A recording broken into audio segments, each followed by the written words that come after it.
Bonjour à tous, aujourd'hui on va parler des dérives de l'éducation dite bienveillante, positive, à hauteur d'enfant, sécurisante, on l'appelle comme on veut. Notamment dans les dérives, on a longtemps accusé l'éducation bienveillante ou positive d'être à l'origine des enfants dits rois ou des enfants tyranniques.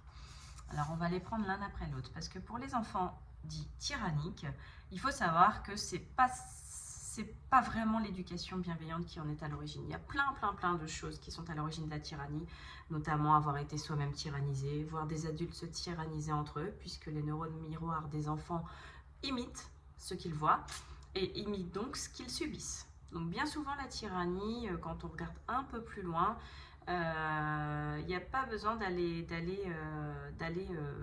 chercher une forme éducative bienveillante pour se rendre compte que c'est simplement par mimétisme que les enfants le deviennent. Il y a d'autres raisons, mais globalement, c'est une des principales.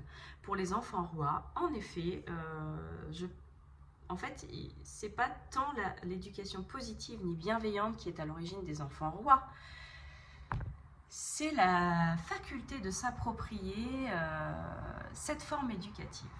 C'est la méconnaissance. Parce qu'en éducation bienveillante, positive, à hauteur d'enfant, sécurisante, il n'est pas question de tout céder, il n'est pas question de tomber dans le laxisme, il n'est pas question de tomber dans la permissivité. Loin de là.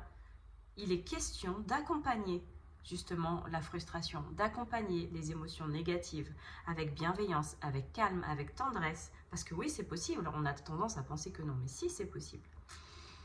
Alors, on entend souvent dire... on entend souvent les gens penser qu'ils sont non violents.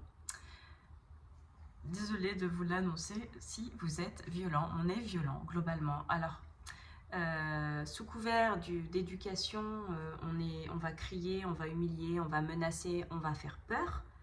Et on pense que ce sont des formes non violentes parce qu'on a connu la culture de la violence physique. Or, mettez-vous à la place de vos enfants quand on vous humilie, quand on vous fait peur, quand on vous menace, quand on vous crie dessus. Vous trouvez ça violent. Donc si vous trouvez ça violent, imaginez les pauvres enfants qui le subissent, qui eux n'ont pas les capacités cognitives de venir analyser, réguler, réfléchir et amenuire les émotions et les situations, contrairement à nous. Et pour le coup, ils subissent ça de la part des personnes qui sont censées les sécuriser. Je vous laisse imaginer les distorsions que ça peut créer cognitives. Alors oui, on est dans une forme de violence quand on crie, quand on humilie, quand on fait peur, quand on menace. Et c'est pas encore pris comme tel, encore une fois, parce qu'on a connu la culture de la violence physique. En tout cas, si vous voulez en savoir plus, je vous invite à suivre ma page Grandir Heureux ou encore venir directement me solliciter par Messenger, par téléphone, par mail. Je vous dis à bientôt.